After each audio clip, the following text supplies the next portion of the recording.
Video record करते time थोड़ा mistake हो गया। फेस वीडियो जो है वो रिकॉर्ड हुआ ही नहीं है स्टार्टिंग के कुछ पॉइंट में। 15-20 मिनट के बाद फेस वीडियो आएगा, तो पेशेंस बना के रखेंगे। थोड़ा सा 15-20 मिनट स्क्रीन वाला पार्ट देख के समझो। 15 से 20 मिनट के बाद फेस वीडियो आना शुरू हो जाएगा। ओके, तो ये नीट वन शॉट सीरीज का थर्ड वीडियो है जिसमें हम न्यूक्लियाई चैप्टर करेंगे। एज यूजुअल नीचे नोट्स अटैच्ड होगा। कम से कम समय में जितने भी चैप्टर के कॉन्सेप्ट हैं, जो भी फॉर्मूला है, जो कि प्रॉब्लम को सॉल्व करने के लिए ज़रूरी है, वो सारे के सारे चीज़ कवर करेंगे। एज यूजुअल बिना किसी फालतू के बकैती के चैप्टर शुरू करते हैं। ठीक, तो पहला कॉन्सेप्ट क्या है? न्यूक्लियस। न्यूक्लियस को हम यूजुअली कुछ ऐसे सिंबल से या फिर कभी कभी ऐसे सिंबल से भी रिप्रेजेंट करते हैं। मतलब न्यूक्लियस को रिप्रेजेंट कैसे करते हैं, ये है। इसमें एक्स जो होता है वो सिंबल ऑफ द एलिमेंट होता है। जिस भी एलिमेंट का वो न्यूक्लियस है उसका केमिकल सिंबल। जैसे अगर हीलियम का न्यूक्लियस है तो He, आर्गन का है तो Ar, कार्बन का अगर न्यूक्लियस है तो C। तो यहाँ पे वो केमिकल सिंबल, मतलब जिस भी एलिमेंट का है उसका जो सिंबल होता है वो लिखते हैं। ठीक, जेड क्या होता है? Atomic number. Atomic number basically number of proton भी होता है। उस न्यूक्लियस में कितने प्रोटॉन है उसको हम एटॉमिक नंबर भी बोलते हैं, और उसको जेड से रिप्रेजेंट करते हैं। उसको नीचे ऐसे रिप्रेजेंट करते हैं। और जो माथे पे रिप्रेजेंट करते हैं वो होता है mass number. Mass number basically होता है number of proton plus number of neutron. तो न्यूक्लियस में कितने प्रोटॉन है और कितने न्यूट्रॉन है, दोनों को जोड़ दिया जाए तो हमें मास नंबर मिल जाएगा। तो मास नंबर को हम ऐसा ही बोल सकते हैं कि ये बेसिकली नंबर ऑफ न्यूक्लियॉन है। इसको बोल सकते हो कि ये नंबर ऑफ न्यूक्लियॉन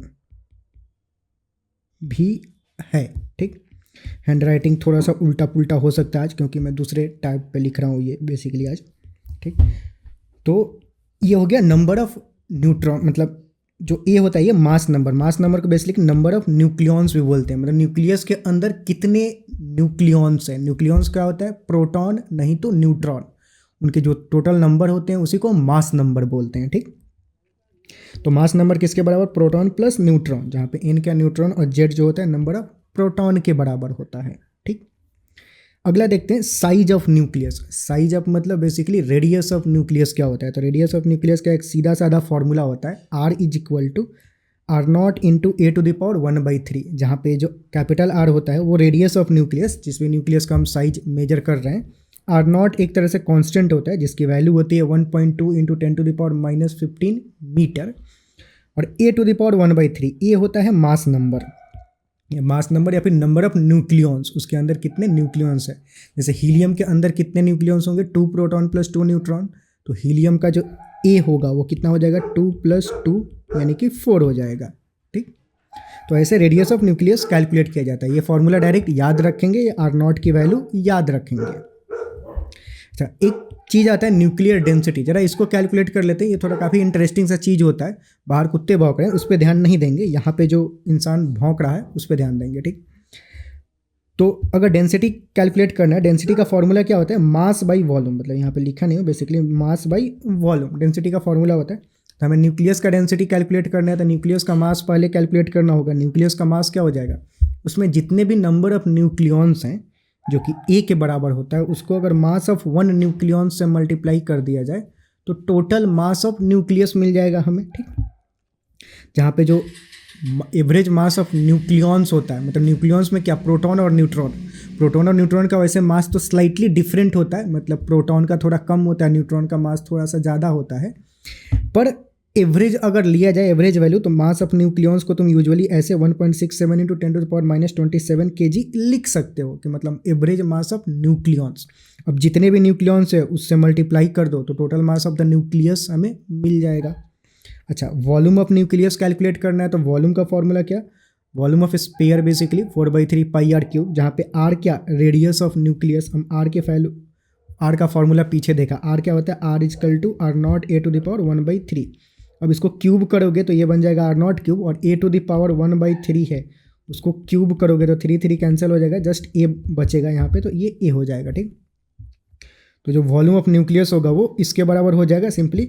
अब डेंसिटी क्या? Mass by volume. अगर मास बाई वॉल्यूम अगर लिख दें यहाँ पे तो जो ए है वो तो कैंसिल हो जाएगा, बचेगा कुछ ये जो 3 है वो ऊपर चला जाएगा। तो ये कुछ हमें डेंसिटी ऑफ न्यूक्लियस मिला। अभी यहाँ पे अगर ध्यान देंगे तो ये बेसिकली कांस्टेंट है। मतलब यहाँ पे 3 कांस्टेंट है, m जो है मास ऑफ न्यूक्लियॉन्स है वो एक तरह से कांस्टेंट है, 4 कांस्टेंट है, पाई कांस्टेंट है, आर नॉट की वैल्यू कांस्टेंट है। ठीक, तो सारे ही कांस्टेंट है। तो बेसिकली जो डेंसिटी ऑफ न्यूक्लियस होता है वो बेसिकली कांस्टेंट ही होता है ऑलमोस्ट, मतलब सारे ही न्यूक्लियस का जो डेंसिटी होता है वो कांस्टेंट होता है। वो कुछ ऐसे कैलकुलेशन करके आता है, मतलब कैलकुलेशन ज़्यादा इंपॉर्टेंट नहीं है पर समझने के लिए ज़रूरी है कि कैसे ये कैलकुलेट किया जाता है। अब इन सभी कांस्टेंट का अगर वैल्यू रख दोगे तो तुम्हें एक नया कांस्टेंट मिलेगा जो कि मतलब डेंसिटी ऑफ न्यूक्लियस होगा। तो जो डेंसिटी ऑफ न्यूक्लियस होता है वो ऑलमोस्ट कांस्टेंट होता है और उसकी वैल्यू कुछ ऐसा होता है 2.38 इंटू 10⁻17 kg पर मीटर क्यूब। ये काफ़ी बड़ा नंबर है, मतलब इसको इमेजिन कर सकते हो। तो न्यूक्लियर डेंसिटी कुछ इस ऑर्डर का होता है। ठीक, ठीक है। अगला आते हैं मास डिफेक्ट। मास डिफेक्ट क्या होता है पहले इसको समझते हैं। जैसे कोई भी न्यूक्लियस जो होता है वो न्यूक्लियॉन से मिलकर बना होता है। जैसे कि मान लेते हैं कि हमारे पास कोई एक न्यूक्लियस है एक्स, कोई न्यूक्लियस है जो कि m प्रोटॉन और लेट्स से कलर चेंज करते हैं, कलर एक थोड़ा सा हरा भरा ऐड करते हैं, m प्रोटॉन और m प्रोटॉन नहीं z प्रोटॉन होता है। तो z प्रोटॉन मतलब प्रोटॉन नंबर को z से रिप्रेजेंट करते हैं। तो z प्रोटॉन और n न्यूट्रॉन से मिलके बना हुआ है। ZMP mass of proton, NMN mass of neutron से बना हुआ है। अच्छा, ये तो मतलब इंडिविजुअल हो गए। z प्रोटॉन होंगे, z नंबर ऑफ प्रोटॉन होंगे, n नंबर ऑफ न्यूट्रॉन होंगे। तो अगर उनका इंडिविजुअल मास कैलकुलेट किया जाए, सारे प्रोटॉन का मास जोड़ दो, सारे न्यूट्रॉन का मास जोड़ दो और फिर ये दोनों मास जोड़ दो, तो हमें मिलेगा टोटल मास ऑफ न्यूक्लियस। ठीक, लेकिन तुम जब total mass of nucleus calculate करोगे, मतलब अगर हमने मास ऑफ न्यूक्लियस हम जब मेजर करेंगे तो ये जो mass of nucleus as a whole मिलेगा वो कम होगा जब हम उसके इंडिविजुअल कंपोनेंट को ऐड कर रहे हैं उसके मास से। ठीक, यानी कि ये जो न्यूक्लियस है वो इतने प्रोटॉन और इतने न्यूट्रॉन से मिलकर बने हुए हैं, इन सबको जोड़ने पे जो टोटल मास हो रहा है वो एक्चुअल में ज़्यादा है मास ऑफ एक्चुअल न्यूक्लियस से। यानी कि बनाते समय कुछ मास गायब हो गया ऐसा प्रतीत हो रहा है। तो एक्चुअल में वो गायब नहीं हुआ होता है, वो जो मास होता है वो एक्चुअल में एनर्जी में कन्वर्ट हो चुका होता है। मतलब कुछ मास गायब हो गया, वो एनर्जी में कन्वर्ट हो चुका है और वही एनर्जी इन सभी प्रोटॉन सभी न्यूट्रॉन को एक साथ बांधे रखता है इनसाइड द न्यूक्लियस। ठीक, तो वो जो मास गायब सा लग रहा है कि जो मास गायब हो गया है उसी को हम बोलते हैं मास डिफेक्ट। तो मास डिफेक्ट कैलकुलेट करना हो तो कैसे कैलकुलेट कर सकते हैं? Total mass of proton, total mass of neutrons, जितने भी प्रोटॉन्स और जितने भी न्यूट्रॉन्स हैं सबको ऐड कर दो माइनस मास ऑफ न्यूक्लियस, तो हमें मास डिफेक्ट मिल जाएगा। उसको अगर थोड़ा मैथमेटिकल भाषा में लिखें तो मास ऑफ प्रोटॉन ऐसे लिख सकते हो, जेड जो होता है नंबर ऑफ प्रोटॉन होता है, तो number of proton into mass of proton, ठीक, प्लस ए माइनस जेड, ए जो होता है वो मास नंबर होता है, वो proton plus neutron, minus Z minus number of proton, तो हमें मिलेगा नंबर ऑफ न्यूट्रॉन। तो number of neutron into mass of neutron ये हो गया, ठीक, माइनस मास ऑफ न्यूक्लियस। यहाँ ध्यान देखिए ये कैपिटल एन लिखा हुआ है, कैपिटल एन मतलब mass of nucleus, small N मतलब मास ऑफ न्यूट्रॉन। ठीक, तो total mass of proton neutron minus mass of nucleus, तो वहाँ से हमें मास डिफेक्ट मिल जाएगा। अब मास डिफेक्ट ये काफ़ी छोटा नंबर होता है तो उसको हम मेजर करते हैं बेसिकली एटॉमिक मास यूनिट में। इसको शॉर्ट में AMU भी बोलते हैं। इस AMU को कभी कभार शॉर्ट फॉर्म में सिर्फ U भी लिखा जाता है। तो U अगर यूनिट दिया हो तो उसका मतलब हुआ कि वो एटॉमिक मास यूनिट है। 1 एटॉमिक मास यूनिट या फिर इसको 1 U भी लिखते हैं, वो बराबर होता है 1.661 इंटू 10⁻⁻27 kg के बराबर। ठीक, मतलब इसको अगर नंबर में याद रखना हो, याद क्या रखना हो, ये याद ही रखना है कि 1 AMU किसके बराबर होता है, 1.661 इंटू 10⁻⁻27 kg। ये बेसिकली 1/12 ऑफ कार्बन 12 एटम वही वाला चीज़ है। अगर याद हो तो, नहीं याद है तो कोई बात नहीं, 1 एटॉमिक मास यूनिट इसके बराबर होता है, ये याद रखो। ठीक, अच्छा, मास डिफेक्ट कैलकुलेट करते समय हमें मास ऑफ प्रोटॉन की ज़रूरत पड़ेगी, मास ऑफ न्यूट्रॉन की ज़रूरत पड़ेगी। तो मास ऑफ प्रोटॉन मैं यहाँ पे मतलब रेफरेंस के लिए लिख दे रहा हूँ। मास ऑफ प्रोटॉन जो एग्जैक्ट होता है, मतलब काफ़ी एक्यूरेट वैल्यू तक, वो कुछ ऐसा होता है। अब इसको मैं पढ़ के नहीं सुनाऊंगा, नहीं तो मतलब दौड़ा आ जाएगा, सो दिमाग पे जोर पड़ जाएगा बहुत ज़्यादा। तो ये कुछ मास ऑफ प्रोटॉन होता है। अगर इसको बहुत ज़्यादा नंबर हो गया, याद नहीं हो सकता है, तो तुम इतना नंबर याद रख सकते हो कि मास ऑफ प्रोटॉन जो होता है 1.0073 U या फिर 1.0073 एटॉमिक मास यूनिट। ठीक, मास ऑफ न्यूट्रॉन जो होता है वो कुछ इसके बराबर, ये एक्यूरेट वाला वैल्यू हो गया। ये कुछ अगर याद रखना है तो ऐसे याद रख सकते हो। जैसे कि मैंने बोला था कि मास ऑफ न्यूट्रॉन थोड़ा सा ज़्यादा होता है मास ऑफ प्रोटॉन से। ठीक। मास ऑफ इलेक्ट्रॉन भी यहाँ पे लिख दे रहा हूँ, मतलब कभी काम आ जाए। तो मास ऑफ इलेक्ट्रॉन बहुत हद तक ये होता है इतना एटॉमिक मास यूनिट, इसको शॉर्ट फॉर्म में 0.0005 एटॉमिक मास यूनिट भी लिख सकते हो। ये बेसिकली होता है 1/1837 AMU के बराबर, ठीक, एटॉमिक मास यूनिट के बराबर। अच्छा, Mn जो है कैपिटल Mn, ये मास ऑफ न्यूक्लियस है, मतलब यहाँ पे जो capital M into capital N लिखा गया है ये मास ऑफ न्यूक्लियस है, जस्ट फॉर रेफरेंस, ठीक। तो ऐसा कुछ बातें हैं, ये नंबर्स जो हैं कुछ ध्यान में रख सकते हो, कैलकुलेशन करते समय यूज में आता है, ठीक, ठीक है। अच्छा, अब देखते हैं एनर्जी और मास में कुछ रिश्ता होता है। जैसे कि पीछे हमने देखा कि ये जो मास कुछ गायब हो गया था और वो मास एनर्जी में कन्वर्ट हो गया है। तो बेसिकली मास और एनर्जी जो होते हैं वो एक दूसरे से रिलेटेड होते हैं। ये पहली बार बोला था आइंस्टाइन भैया ने। तो आइंस्टाइन चाचा ने कुछ इक्वेशन दिया अकॉर्डिंग टू आइंस्टाइन चाचा, कि उन्होंने बोला कि जो एनर्जी और मास होता है कुछ रिलेटेड होता है एक दूसरे से, और वो एक दूसरे से कुछ इस फॉर्मूले से रिलेटेड होते हैं, E=mc²। सिर्फ MC नहीं पढ़ेंगे, mc², जहाँ पे m क्या होता है, मास, जो जिसका भी जो मास गायब हुआ है जिसके कॉरेस्पॉन्डिंग हम एनर्जी कैलकुलेट कर रहे हैं वो वाला मास। c जो होता है वो स्पीड ऑफ लाइट 3 × 10⁸ मीटर पर सेकेंड। अगर सब कैलकुलेट करोगे तो तुम्हें एनर्जी मिल जाएगा, ठीक। अच्छा, अब इस चैप्टर में बेसिकली हम मास जो होता है वो बेसिकली एटॉमिक मास यूनिट में ही कैलकुलेट कर रहे होते हैं, AMU में। एक्चुअल में तो मास का यूनिट क्या होता है, ग्राम या फिर केजी होता है। ऐसा यूनिट में देखा तो केजी बोलते हैं, केजी होता है, पर यहाँ पे हम AMU में मास कैलकुलेट कर रहे होते हैं, ठीक। तो जब भी ये तुम फॉर्मूला लगाओगे तो फॉर्मूला में कुछ E= मास कुछ AMU में दे रखा होगा, लेट्स से 5 AMU × c², ऐसा कुछ calculation most of the time कर रहे होगे। तो 1 AMU × c², अगर ये वाला कैलकुलेशन को अगर याद रख लें तो बहुत बार हमें कैलकुलेशन आसान हो जाएगा, हमें हमेशा AMU की वैल्यू नहीं डालनी पड़ेगी। तो AMU × c², 1 AMU मतलब 1 atomic mass unit into c² की जो वैल्यू होती है वो डायरेक्ट हम याद ही रखते हैं, उससे हमारा कैलकुलेशन काफ़ी आसान हो जाता है। ये वैल्यू याद रखेंगे, ये होता है 931.5 mega electron volt. Electron volt एक तरह से एनर्जी का यूनिट है, मेगा मतलब हुआ 10⁶, ये m मतलब 10⁶ इलेक्ट्रॉन वोल्ट एनर्जी का यूनिट है, ठीक। तो ये नंबर हम याद ही रखेंगे। जैसे तो मास डिफेक्ट, जैसे तुम लेट से मास डिफेक्ट तुमने पिछली बार न्यूक्लियस में जो ये मास गायब हुआ है वो अगर दे रखा है कि लेट से 2 AMU गायब हुआ है, जस्ट फॉर एग्जांपल मैं बोल रहा हूँ कि 2 AMU मास गायब हो गया, तो कितना एनर्जी बना है, तो 2 AMU × c²।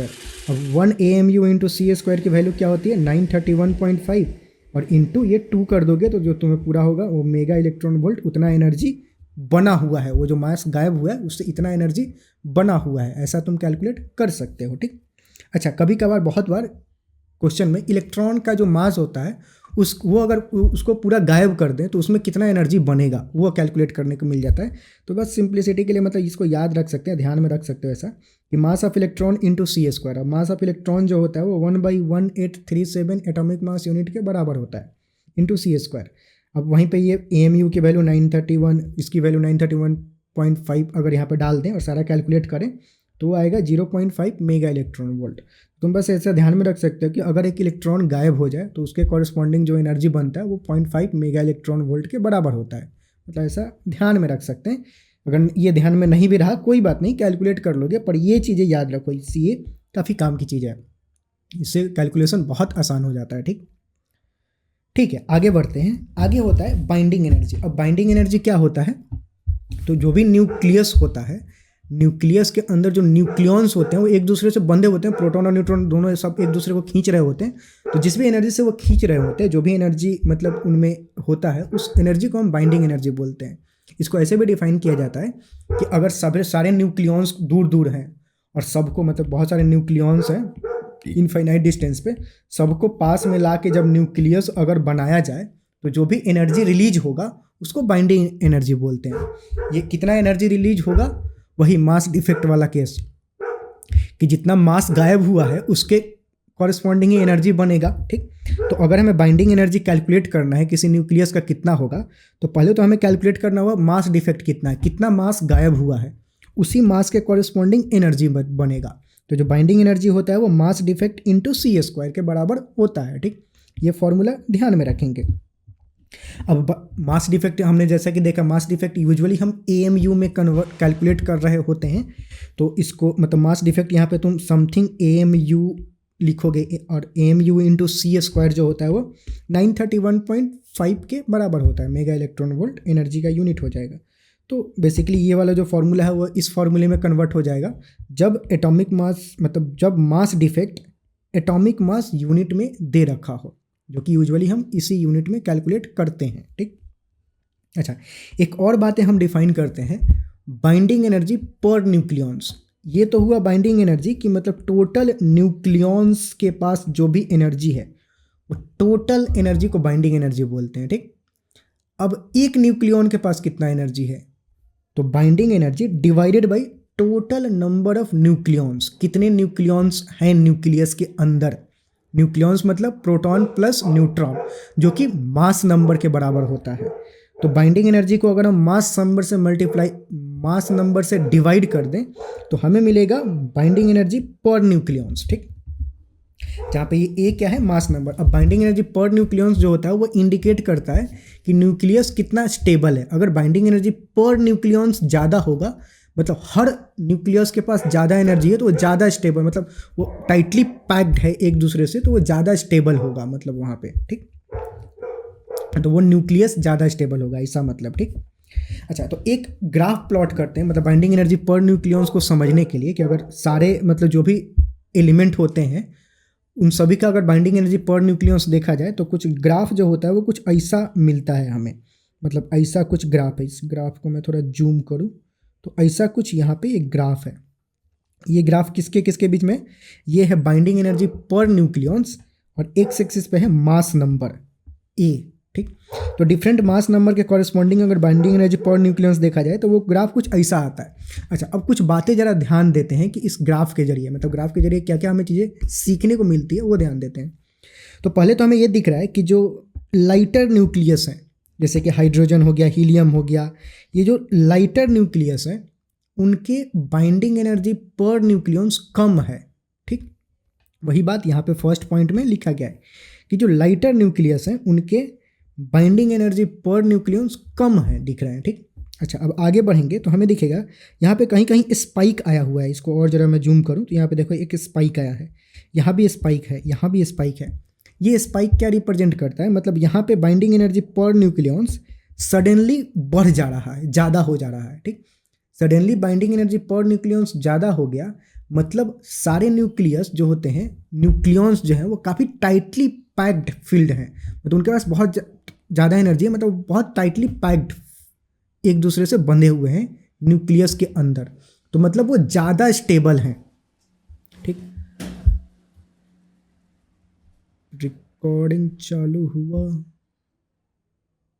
Recording has been stopped because storage card is full, wait a minute.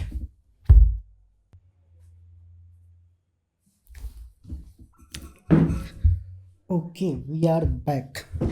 ठीक,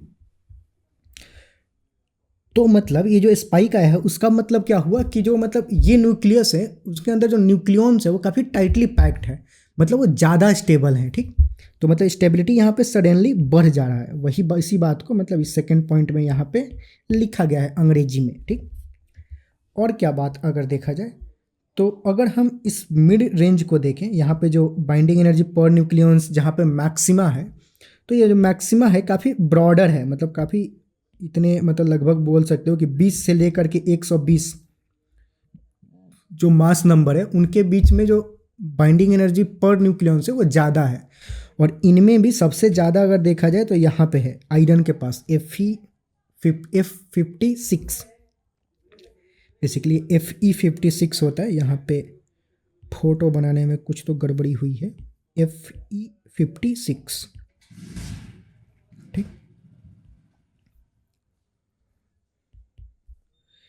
ठीक है, तो मतलब इसका जो बाइंडिंग एनर्जी पर न्यूक्लियॉन्स होता है Fe56 का वो सबसे ज़्यादा होता है, इसकी वैल्यू होती है 8.8 मेगा इलेक्ट्रॉन वोल्ट।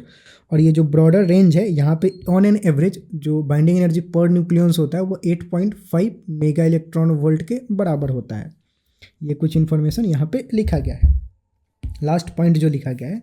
अब ये देखा जाए तो जैसे जैसे एटॉमिक नंबर बढ़ रहा है वैसे वैसे देखें तो हम बाइंडिंग एनर्जी यहाँ पे कुछ कम हो रहा है, मतलब पहले कम था सडनली बढ़ा और फिर यहाँ पे बाइंडिंग एनर्जी थोड़ा सा स्लाइटली कम हो रहा है। मतलब जैसे अगर हायर एटॉमिक नंबर पे जाए या फिर हायर मास नंबर पे जाए तो वहाँ पे बाइंडिंग एनर्जी पर न्यूक्लियस थोड़ा डिक्रीज होता है, ठीक है। और ये जो डिक्रीज होता है बाइंडिंग एनर्जी पर न्यूक्लियस वो मे भी हो सकता है कि ये काफ़ी बड़े बड़े न्यूक्लियस हैं, मतलब इनके अंदर बहुत लार्ज नंबर ऑफ प्रोटॉन और लार्ज नंबर ऑफ न्यूट्रॉन है।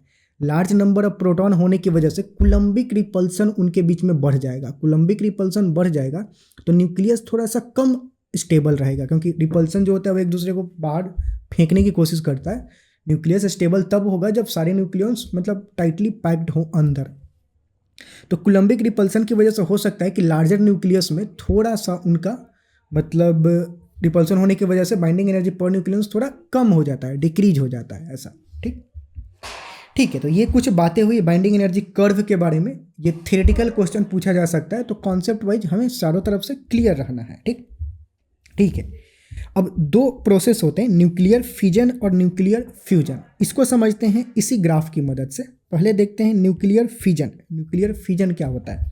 अच्छा, अगर इस ग्राफ को देखा जाए तो यहाँ पे जो न्यूक्लियस हैं उनका बाइंडिंग एनर्जी पर न्यूक्लियस कम है और इधर जो न्यूक्लियस है उनका बाइंडिंग एनर्जी पर न्यूक्लियस ज़्यादा है। मतलब इधर वाले न्यूक्लियस ज़्यादा स्टेबल हैं कंपेयर टू दिस न्यूक्लियस। तो अगर हम इस न्यूक्लियस को तोड़ दें और तोड़ेंगे तो दो छोटे छोटे न्यूक्लियस बनेगा इधर वाले साइड का, गलत मतलब नहीं निकालेंगे। ये एक न्यूक्लियस है, न्यूक्लियस इधर गया तो मतलब वो दो छोटे छोटे न्यूक्लियस में कन्वर्ट हो जाएगा, ठीक। और वो जो दो छोटा छोटा न्यूक्लियस होगा वो ज़्यादा स्टेबल होगा। ज़्यादा स्टेबल होगा मतलब अब चीज़ें ज़्यादा स्टेबल है तो इसमें एनर्जी रिलीज होगा। तो वही बातें, और इसी प्रोसेस को हम बोलते हैं न्यूक्लियर फिजन, कि मतलब एक हायर न्यूक्लियस को न्यूट्रॉन से टकराएं और उसको तोड़ दे दो छोटे छोटे न्यूक्लियस में। ये दो छोटे छोटे न्यूक्लियस जो होते हैं वो काफ़ी ज़्यादा स्टेबल होते हैं, तो इस प्रोसेस में कुछ एनर्जी रिलीज होता है, ठीक। वो जो एनर्जी रिलीज होता है उसको हम बोलते हैं क्यू अमाउंट, मतलब Q value of the reaction बोलते हैं। मतलब ये बेसिकली ये जो एनर्जी रिलीज हुआ उसको बोलते हैं Q value of the reaction. Q value of the reaction basically होता है कि जो भी एनर्जी रिलीज हुआ है, कोई भी न्यूक्लियर रिएक्शन जब हो रहा है, ये एक तरह से न्यूक्लियर रिएक्शन ही है। मतलब ये दो न्यूक्लियस आपस में मर्ज होके कुछ नया न्यूक्लियस बना रहे हैं, तो एक तरह से न्यूक्लियर रिएक्शन ही है बेसिकली, ठीक। जैसे कि केमिकल रिएक्शन तुम केमिस्ट्री में पढ़ते हो, ठीक। तो ये वो इस प्रोसेस को हम बोलते हैं न्यूक्लियर फिजन। फिजन में एक बड़े न्यूक्लियस को तोड़ के दो छोटे छोटे न्यूक्लियस बना देते हैं, उसमें एनर्जी रिलीज होता है। दूसरा प्रोसेस होता है न्यूक्लियर फ्यूजन। अब ये कॉन्सेप्ट कहाँ से आता है, ये भी इसको यहीं से देखते हैं कि जैसे यहाँ पे दो छोटे छोटे जो न्यूक्लियस हैं वो दिख रहा है कि उनका बाइंडिंग एनर्जी पर न्यूक्लियस कम है। अगर उन दोनों को मर्ज कर दिया जाए तो वो कुछ यहाँ का न्यूक्लियस हमें मिलेगा। अब यहाँ का जो न्यूक्लियस है वो ज़्यादा स्टेबल है, तो अगेन इसमें भी एनर्जी रिलीज होगा, ठीक। और यही चीज़ें हो रहा होता है सन में। सूरज जो एनर्जी रिलीज करता है वो इसी प्रोसेस के द्वारा। तो इसमें होता क्या है कि दो छोटे छोटे न्यूक्लियस कंबाइन करके एक बड़ा न्यूक्लियस बनता है जिसका बाइंडिंग एनर्जी पर न्यूक्लियस काफ़ी ज़्यादा होता है, मतलब वो काफ़ी ज़्यादा स्टेबल होता है। तो उसमें कुछ एनर्जी रिलीज होता है, जैसे इस केस में 24 mega electron volt energy release होगा। अलग अलग न्यूक्लियर फ्यूजन में अलग अलग एनर्जी रिलीज होगा। ये सन में यही हो रहा होता है। सूरज में जो एनर्जी रिलीज होता है यही वाला एनर्जी रिलीज हो रहा होता है, जो कि सूरज जो हमें प्रकाश रोशनी देता है। ये वाला जो रिएक्शन है वो एटम बम में यूज किया जाता है। जो एटम बम होता है वो इसी प्रिंसिपल पे काम करता है। उसमें बड़े न्यूक्लियस को तोड़ते हैं, दो छोटे छोटे न्यूक्लियस बनता है और उसमें काफ़ी ट्रेमेंडस अमाउंट ऑफ एनर्जी रिलीज होता है, जो कि एटम बम फटता है, ठीक है। अब अगला कॉन्सेप्ट हम यही सीखते हैं, पहले जो सीखेंगे कि जो Q value of the reaction था, मतलब ये जो न्यूक्लियर रिएक्शन है उनमें जो एनर्जी रिलीज हो रहा है उसको कैलकुलेट कैसे करेंगे, ठीक। तो उसी को बोलते हैं उसको जो Q value of the reaction बोलते हैं, वो कैलकुलेट कैसे करेंगे। तो Q value of the nuclear reaction, अब देखते हैं इसको कैलकुलेट कैसे करते हैं। तो क्यू वैल्यू पहले होता क्या है कि energy release in any nuclear reaction. किसी भी न्यूक्लियर रिएक्शन में जो भी एनर्जी रिलीज होता है उसको हम Q value of the nuclear reaction बोलते हैं। 2-3 बार रिपीट कर चुका हूँ, हो सकता है तुम बोर हो रहे हो। आगे देखते हैं, क्यू वैल्यू को कैलकुलेट करने के मल्टीपल्स रास्ते हैं, बहुत सारे तरीकों से कैलकुलेट किया जा सकता है। पहला तरीका देखते हैं कि अगर हम mass of reactant minus mass of product करें, मतलब जैसे कि मान लो कोई न्यूक्लियर रिएक्शन हो रहा है और लेट्स से R1 और R2, मतलब लेट्स से R1 और R2 दो रिएक्टेंट हैं, वो दोनों मिलके प्रोडक्ट बना रहे हैं P1 प्लस P2। अच्छा, अब मान लेते हैं कि R1 R2 मर्ज हुआ और उससे P1 और P2 बना, लेकिन P1 और P2 का मास कुछ कम है और R1 R2 का मास ज़्यादा है, यानी कि कुछ मास गायब हो गया है। वो जो मास गायब हुआ है वही उसी मास के कॉरेस्पॉन्डिंग एनर्जी रिलीज होगा। तो जो मास गायब हुआ है वो क्या मास डिफेक्ट तरह का है कुछ ऐसा। तो mass of reactant minus mass of product करेंगे तो वो मास हमें मिल जाएगा जो मास गायब हुआ है, और उसको इंटू C² कर दे तो उसके कॉरेस्पॉन्डिंग एनर्जी मिल जाएगा, और वही energy Q value of the reaction होगा। इसको ऐसे समझ सकते हो, ठीक, ऐसे याद रखेंगे। दूसरा तरीका क्या हो सकता है कि मान लो कि R1 R2 कुछ वेलोसिटी से आ रहे हैं, कुछ उनका काइनेटिक एनर्जी है, दोनों मर्ज होके प्रोडक्ट बनाए, प्रोडक्ट का कुछ काइनेटिक एनर्जी हुआ। अब काइनेटिक एनर्जी हो तो प्रोडक्ट अगर ज़्यादा है रिएक्टेंट से, तो जो एक्स्ट्रा एनर्जी आया है वही एनर्जी रिलीज हुआ है न्यूक्लियर रिएक्शन में, ठीक। तो इसको ऐसे कर सकते हो, kinetic energy of the product minus kinetic energy of reactant. तो जो भी एक्स्ट्रा एनर्जी प्रोडक्ट में आया हुआ है वो मिल जाएगा यहाँ से, और वही Q value of the reaction हो जाएगा, ठीक। ये दूसरा तरीका हो गया, इसमें C² नहीं करेंगे, ये खुद एनर्जी है, ठीक, ये ध्यान रखेंगे। तीसरा मतलब तरीका ये हो सकता है कि जब मान लो कि R1 R2 दो न्यूक्लियस था, दोनों को मर्ज करके P1 और P2 न्यूक्लियस बन गया। अब P1 और P2 का जो बाइंडिंग एनर्जी पर न्यूक्लियन से, फिर binding energy, total binding energy है, वो अगर ज़्यादा है, यानी कि वो ज़्यादा स्टेबल है, तो जो भी एक्स्ट्रा बाइंडिंग एनर्जी आया हुआ है वो Q value of the reaction होगा। तो जो binding energy of the product minus binding energy of the reactant, तो जो भी एक्स्ट्रा बाइंडिंग एनर्जी आया हुआ है वही Q value of the reaction हो जाएगा, वही मतलब एनर्जी रिलीज हुआ है उस न्यूक्लियर रिएक्शन में, ठीक। तो ये 3 तरीका है टोटल Q वैल्यू कैलकुलेट करने के, तीनों के तीनों एकदम याद रखेंगे। बहुत सारे न्यूमेरिकल प्रॉब्लम्स इसी कॉन्सेप्ट का यूज करके सॉल्व होता है, ठीक। अच्छा, अगर Q वैल्यू तुम कैलकुलेट कर रहे हो और Q वैल्यू पॉजिटिव आ रहा है मतलब कि उसमें एनर्जी, उस न्यूक्लियर रिएक्शन में एनर्जी रिलीज हुआ है, यानी कि वो nuclear reaction exothermic nuclear reaction है, ठीक। और अगर Q की वैल्यू नेगेटिव आ रही है, लेस देन 0 है, यानी कि उसमें एनर्जी एब्जॉर्ब्ड हुआ है, उसको हमें एनर्जी सप्लाई करना पड़ा, तो उस तरह का जो न्यूक्लियर रिएक्शन होगा उसको हम एंडोथर्मिक न्यूक्लियर रिएक्शन बोलते हैं, ठीक। सेम है जो केमिकल रिएक्शन में सेम कॉन्सेप्ट यूज होता है, ठीक है। अगला और लास्ट कॉन्सेप्ट पे आते हैं, रेडियो एक्टिविटी। रेडियो एक्टिविटी क्या होता है? रेडियो एक्टिविटी बेसिकली जो अनस्टेबल न्यूक्लियस होते हैं, मतलब इसी ग्राफ को अगर देखा जाए इसमें, तो ये कुछ लेट से उनका बाइंडिंग एनर्जी कम है, जो अनस्टेबल न्यूक्लियस होते हैं वो कुछ रेडिएशन इमिट करते हैं और वो अपने आप को स्टेबिलिटी की तरफ ले जाते हैं, ठीक। और वो जो रेडिएशन इमिट करते हैं उसी को हम, इसी प्रोसेस को बेसिकली रेडियो एक्टिविटी बोला जाता है, ठीक। तो रेडियो एक्टिविटी कितने तरह का होता है? बेसिकली बहुत तरह का होता है, पर हम 3-4 तरह का रेडियो एक्टिविटी ही बेसिकली हमें सिलेबस में है, बेसिकली 4 तरह का या 3 तरह का भी बोल सकते हो। देखते हैं, पहला जो तरह का रेडियो एक्टिविटी है वह अल्फा डीके, मतलब अल्फा मतलब क्या, हीलियम का न्यूक्लियस को हम अल्फा पार्टिकल बोलते हैं। तो इसमें बेसिकली होता क्या है कि कोई भी न्यूक्लियस जो होता है, लेट्स से ये कोई न्यूक्लियस है, वो अल्फा पार्टिकल इमिट करता है। अल्फा पार्टिकल मतलब हीलियम का जो न्यूक्लियस होता है वो इमिट करता है, ठीक। और वो कुछ दूसरे न्यूक्लियस में कन्वर्ट हो जाता है। तो emission of alpha particle from the nucleus, this kind of emission is called alpha particle emission और अल्फा रेडियो एक्टिविटी, ठीक। और अल्फा डीके भी बोल सकते हो कि अल्फा पार्टिकल निकल रहा है। अब बेसिकली हमें प्रॉब्लम सॉल्विंग में ये कैसे ध्यान में रखना है कि अगर कोई न्यूक्लियस अल्फा पार्टिकल इमिट कर रहा है तो न्यूक्लियर रिएक्शन जो होगा वो कैसे लिखेंगे, ठीक। तो वो ध्यान देंगे यहाँ पे। जैसे कि मान लो कि ये कोई न्यूक्लियस है और इसमें से एक अल्फा पार्टिकल गायब हो गया, तो क्या बनेगा वो हमें पता होना चाहिए। तो ये देखो 2 प्रोटॉन यहाँ पे है, ये नीचे जो होता है वो क्या होता है, नंबर ऑफ प्रोटॉन। अब 2 प्रोटॉन निकल गया तो इसमें से 2 प्रोटॉन चेंज हो जाएगा, जेड जो है Z-2 बन जाएगा। ये ध्यान दे रहा हो, ये जेड है वो Z-2 बन जाएगा। अब नंबर ऑफ प्रोटॉन अगर चेंज हो गया तो जो केमिकल स्पीसीज है वो चेंज हो जाएगा, ठीक। मतलब जैसे कि लेट्स से कि अगर ये ऑक्सीजन है, ऑक्सीजन में से 2 प्रोटॉन गायब कर दें तो वो 6 मतलब 8 ऑक्सीजन होता है, 8 ऑक्सीजन में 8 प्रोटॉन होता है। 2 गायब कर दे तो 6 प्रोटॉन हो जाएगा, तो वो कार्बन बन जाएगा बेसिकली। ऑक्सीजन का जो एटम था वो कार्बन का एटम बन जाएगा वो, ऐसा मतलब ऑक्सीजन का जो ये न्यूक्लियाई है वो कार्बन का न्यूक्लियाई बन जाएगा, इसको ऐसे बोलो, ठीक। और जो नंबर ऑफ ये क्या होता है, मास नंबर या फिर total number of nucleons. Mass number तो यहाँ पे 4 इसका मास नंबर है, तो इसमें से भी 4 कम हो जाएगा, ठीक। मतलब सम ऑफ ऊपर वाला जो मुंडी पे है total this side and this side both should be equal, नीचे दोनों का सम बराबर होना चाहिए इसके, ठीक। ऐसा ध्यान में रखेंगे, केमिकल रिएक्शन के तरह ही ऐसा प्रतीत हो रहा है, ये भी न्यूक्लियर रिएक्शन में सेम ही होता है, ठीक। तो ऐसा कुछ इसका जो नया जो स्पीसीज बनेगा उसका जो एटॉमिक नंबर होगा वो ये हो जाएगा, और उसका जो मास नंबर होगा वो ये हो जाएगा, ठीक। वैसे ही अगर लेट से 2 अल्फा पार्टिकल अगर निकले हुए हैं तो यहाँ से 2 दूना के 4, तो Z-4 और ये हो जाएगा A-8, जो नया स्पीसीज बनेगा उसको ऐसे लिखेंगे, ठीक।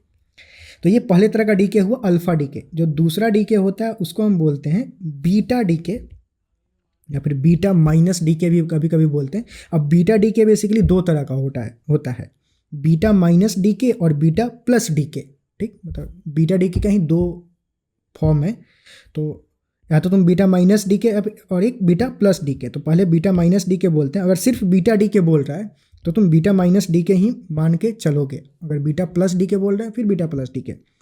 बीटा माइनस डीके को कभी कभी हम इलेक्ट्रॉन इमिशन भी बोलते हैं, क्योंकि इसमें इलेक्ट्रॉन रिलीज होता है, ठीक। अब कैसे रिलीज होता है, तो emission of an electron from the nucleus is called beta minus decay. अब इसमें होता क्या है बेसिकली, तो इसमें होता ये है कि न्यूट्रॉन जो होता है वो प्रोटॉन में कन्वर्ट हो जाता है। मतलब न्यूक्लियस के अंदर एक न्यूट्रॉन एक इलेक्ट्रॉन रिलीज करके प्रोटॉन में अपने आप को कन्वर्ट कर लेता है। न्यूट्रॉन जो है प्रोटॉन में कन्वर्ट हो गया और एक इलेक्ट्रॉन रिलीज किया, और यहाँ पे न्यूट्रॉन चूंकि एक्चुअल में डिस्ट्रॉय हो रहा है तो एंटी न्यूट्रिनो पार्टिकल मतलब रिलीज होता है। इसमें एंटी न्यूट्रिनो पार्टिकल जो होता है बेसिकली उसका कोई भी मास नहीं होता है, कोई भी चार्ज नहीं होता है, मतलब कुछ नहीं होता है। और माइनस साइन यहाँ पे लगाते हैं क्योंकि एंटी न्यूट्रिनो रिप्रेजेंट करने के लिए। एक न्यूट्रिनो पार्टिकल भी होता है तो उसको प्लस से रिप्रेजेंट करते हैं, एंटी न्यूट्रिनो है तो माइनस से रिप्रेजेंट करते हैं, बस ऐसा ही है, ठीक। तो अगर पूरा का पूरा न्यूक्लियर रिएक्शन देखें कि कैसे होता है, तो मान लो कि ये कोई न्यूक्लियस है जिसके Z नंबर ऑफ प्रोटॉन है और A number of mass number है, मतलब प्रोटॉन प्लस न्यूट्रॉन। तो वो कैसे चेंज होगा, अब यहाँ पे देखो एक एक्स्ट्रा प्रोटॉन बन रहा है, मतलब एक न्यूट्रॉन जो है वो प्रोटॉन में कन्वर्ट हो रहा है। तो प्रोटॉन में कन्वर्ट हो रहा है तो ये जो Z नंबर ऑफ प्रोटॉन था वो Z+1 प्रोटॉन हो जाएगा इसमें, क्योंकि एक प्रोटॉन एक्स्ट्रा हो गया, एक प्रोटॉन बना हुआ है। न्यूट्रॉन खत्म हुआ है, प्रोटॉन बना है, तो जो टोटल मास नंबर होगा Z, मास नंबर A, वो सेम ही रहेगा, क्योंकि उसमें एक प्रोटॉन एक्स्ट्रा आया है और एक न्यूट्रॉन गायब हुआ है। तो टोटल सम जो था वो सेम ही रहेगा अभी भी। पहले प्रोटॉन प्लस न्यूट्रॉन अगर एक मतलब जो भी था वो अभी भी वही रहेगा, क्योंकि प्रोटॉन प्लस न्यूट्रॉन में कोई चेंज नहीं है। इंटरनली आपस में बस एक न्यूट्रॉन प्रोटॉन में कन्वर्ट हो गया है। तो पहले अगर मास नंबर A था तो अभी भी मास नंबर A ही रहेगा। अच्छा, केमिकल स्पीसीज क्या सेम रहेगा, मतलब न्यूक्लियस सेम रहेगा? नहीं, यहाँ पे नंबर ऑफ प्रोटॉन चेंज हो गया, मतलब स्पीसीज चेंज हो जाएगा, एटॉमिक नंबर चेंज हो गया। प्रोटॉन नंबर ऑफ प्रोटॉन क्या एटॉमिक नंबर के बराबर होता है। एटॉमिक नंबर चेंज हो गया तो स्पीसीज जो है वो चेंज होगा, पहले X का था तो अब Y का हो जाएगा, वो न्यूक्लियस, ठीक। और इसमें एक इलेक्ट्रॉन निकलता है और एक एंटी न्यूट्रिनो मतलब पार्टिकल निकलता है। अब जो भी इस रिएक्शन का Q वैल्यू होता है, जो भी एनर्जी रिलीज होता है, वो एनर्जी बेसिकली इलेक्ट्रॉन और एंटी न्यूट्रिनो पार्टिकल जो होते हैं उन्हीं में शेयर होता है, उनके काइनेटिक एनर्जी के फॉर्म में। बेसिकली जब ये रिएक्शन हो रहा होता है, जब ये इलेक्ट्रॉन रिलीज करता है तो इलेक्ट्रॉन काफ़ी हाई स्पीड में निकलता है और एंटी न्यूट्रिनो भी काफ़ी हाई स्पीड में निकलता है, क्योंकि इनका मास काफ़ी कम होता है कंपेयर टू दिस मास। ये काफ़ी हेवियर चीज़ है और इनका मास कम होता है, तो काइनेटिक एनर्जी जो होता है इनका बहुत ज़्यादा हाई काइनेटिक एनर्जी के साथ निकलते हैं। तो जो भी एनर्जी रिलीज होता है, Q value of the reaction होता है, वो बेसिकली इन्हीं दोनों के में काइनेटिक एनर्जी के फॉर्म में मतलब अपीयर होता है, ठीक। सेम अगर अगला देखें तो क्या beta plus decay, beta plus decay को पॉजिट्रॉन डीके भी बोलते हैं, क्योंकि इसमें पॉजिट्रॉन रिलीज होता है। अब इसमें होता क्या है कि एक प्रोटॉन जो होता है वो अपने आप को न्यूट्रॉन में कन्वर्ट कर लेता है, ठीक। पहले उल्टा हो रहा था, न्यूट्रॉन प्रोटॉन में जाता, अब प्रोटॉन जो है वो न्यूट्रॉन में कन्वर्ट कर लेता है। और जब प्रोटॉन एक न्यूट्रॉन में कन्वर्ट होगा तो मतलब अगर चार्ज का देखा जाए तो इस पर प्लस चार्ज है, इस पर जीरो चार्ज है, तो जो प्लस चार्ज था वो कहाँ गायब हो गया, वो गायब हुआ पॉजिट्रॉन के फॉर्म में, पॉजिट्रॉन के फॉर्म में वो निकल गया। पॉजिट्रॉन जो होता है उस पर एक प्लस चार्ज होता है, प्लस E चार्ज होता है, ठीक। और एक न्यूट्रिनो पार्टिकल निकलता है। अगर ये सब देखें तो मतलब ये प्रोटॉन नंबर इसमें 1 है, इसमें कोई प्रोटॉन है ही नहीं तो 0। ये पॉजिट्रॉन है तो इसमें प्रोटॉन नंबर हम 1 लेके, मतलब इसमें प्रोटॉन नंबर हम 1 लेते हैं। एंटी न्यूट्रिनो में कोई भी प्रोटॉन, कोई भी मास नंबर कुछ भी नहीं होता है। यहाँ पे मास नंबर 1 होगा, इसका भी मास नंबर 1 होगा। इलेक्ट्रॉन का मास नंबर 0 होता है। ये पॉजिट्रॉन है तो मास बेसिकली पॉजिट्रॉन का मास और इलेक्ट्रॉन का मास सेम ही होता है। डिफरेंस क्या होता है, पॉजिट्रॉन पे प्लस ई चार्ज होता है, इलेक्ट्रॉन पे माइनस ई चार्ज होता है। ठीक, तो मास तो 0 ही रहेगा। अब वही न्यूक्लियर रिएक्शन के टर्म में देखें अगर, तो ये एक्स कोई न्यूक्लियस है जिसके नंबर ऑफ प्रोटॉन अभी जेड है, तो यहाँ पे दिख रहा है कि प्रोटॉन न्यूट्रॉन में कन्वर्ट हो रहा है, यानी कि एक प्रोटॉन गायब हो रहा है तो ये जेड जो था Z-1 बन जाएगा। Total number of mass number same ही रहेगा क्योंकि प्रोटॉन न्यूट्रॉन में कन्वर्ट हुआ तो sum of proton plus neutron same ही रहेगा। मतलब यहाँ भी sum of proton plus neutron 1 है, इधर भी sum of proton plus neutron 1 ही है, तो वो सेम ही रहेगा, तो वो एक का ही रहेगा। लेकिन नंबर ऑफ प्रोटॉन चेंज हुआ यानी कि एटॉमिक नंबर चेंज हुआ। एटॉमिक नंबर चेंज होगा तो मतलब एलिमेंट चेंज हो जाएगा। तो पहले एक्स था वो वाई बन गया। ठीक, और ये प्रोटॉन रिलीज किया और न्यूट्रिनो पार्टिकल यहाँ पे रिलीज किया, इसलिए इसको न्यूट्रिनो पार्टिकल बोलते हैं। इसको यहाँ पे कभी कभी प्लस भी लिखा हुआ मिल सकता है। ठीक, इसका भी अगेन जो Q value of the reaction होता है, मतलब जो भी एनर्जी रिलीज होता है इस रिएक्शन में, ये तो काफ़ी हेवियर है तो शांत में रहता है, और ये दोनों काफ़ी लाइटर पार्टिकल है तो इनके काइनेटिक एनर्जी के फॉर्म में वो जो एनर्जी होता है वो अपीयर होता है, जो भी एनर्जी रिलीज हो रहा होता है इसमें। एक लास्ट तरह का डीके होता है gamma decay. Gamma decay basically होता क्या है कि इसमें कुछ भी चेंज नहीं होता है, मतलब इनसाइड द न्यूक्लियस जो ये जो प्रोटॉन न्यूट्रॉन जो होते हैं वो भी बहुत सारे एनर्जी लेवल्स पे होते हैं। अब इसमें ज़्यादा डिटेल में नहीं जाएंगे। मतलब बेसिकली होता है क्या, जैसे electron inside the atom different orbit में होता है और इलेक्ट्रॉन हायर ऑर्बिट से लोअर ऑर्बिट में आता है तो एनर्जी रिलीज होता है। पिछले चैप्टर में हमने देखा था उसी तरह से, कुछ उसी तरह से, एग्जैक्ट वैसा नहीं, ये अलग कंसेप्ट है। अभी जो मैं बोल रहा हूँ वो कम्प्लीटली अलग है। ये न्यूक्लियस के अंदर की अब मैं बात कर रहा हूँ। न्यूक्लियस के अंदर ये जो प्रोटॉन न्यूट्रॉन होते हैं वो भी बहुत सारे एनर्जी लेवल्स पे होते हैं, नॉट सेम एज इलेक्ट्रॉन जो कि एटम्स के अंदर होता है, पर वो अलग चीज़ है, ये अलग चीज़ मैं बोल रहा हूँ। पर कुछ उसी तरीके से जो प्रोटॉन और न्यूट्रॉन होते हैं कुछ एनर्जी लेवल्स में होते हैं। वो हायर एनर्जी लेवल से जब लोअर एनर्जी लेवल्स में आते हैं तो एनर्जी रिलीज होता है। एनर्जी रिलीज होता है in the form of gamma ray. तो यहाँ पे जो न्यूक्लियस होता है वो सेम ही रहेगा, उसमें कोई भी चेंज नहीं आएगा। जो पहले था अभी भी वही है, बस कुछ एनर्जी रिलीज होगा। बस इनसाइड द न्यूक्लियस एटम, मतलब प्रोटॉन और न्यूट्रॉन जो है वो कुछ हायर एनर्जी लेवल से लोअर एनर्जी लेवल पे आए हुए हैं, तो उसमें कुछ एनर्जी रिलीज हो रहा है, बस इसका मतलब इतना हुआ। तो बस इस चैप्टर में इतना ही था, चैप्टर समाप्त हुआ। आई होप कि चीज़ें समझ में आई होगी। कैसा फीडबैक रहा वो नीचे कमेंट में ज़रूर बताओ, और आगे क्या चाहते हो, आगे के कौन से चैप्टर्स चाहते हो वो भी नीचे कमेंट्स में बताना है। और तुम्हारे लिए पर्टिकुलरली नीट का प्रिपरेशन कर रहे हो, एक शॉर्ट्स डालने वाला हूँ, या फिर अगर तुम देर से देख रहे हो तो हो सकता है कि शॉर्ट्स में सेक्शन में जाके एक बार चेक करो, डल चुका होगा। तुम्हारे लिए एक बहुत बड़ी अनाउंसमेंट है, बहुत सारा चीज़ तुम्हें फ्री में मिलने वाला है, बहुत सारी चीज़ फ्री में प्रोवाइड की जाएगी। तो एक बार शॉर्ट सेक्शन ज़रूर चेक करना, नीचे डिस्क्रिप्शन भी चेक करना, हो सकता है वहाँ भी लिंक डाला गया हो उस चीज़ का। बेसिकली एक वेबसाइट है जिस पे बहुत सारी चीज़ें मटेरियल तुम्हें फ्री में प्रोवाइड की जाएगी। वो हमारा ही, मतलब अपना ही है वेबसाइट, उसमें कुछ भी डर नहीं है कि मतलब पैसा वैसा कुछ लगेगा, ऐसा कुछ नहीं है, सब कुछ फ्री ऑफ कॉस्ट मिलेगा। ठीक, तो वो देखते हैं। अभी तो ये चैप्टर समाप्त हुआ, मिलते हैं अगले वीडियो में। फीडबैक क्या रहा नीचे कमेंट में ज़रूर बताना है, और तब तक के लिए पढ़ाई करते रहो। मिलते हैं नेक्स्ट वीडियो में।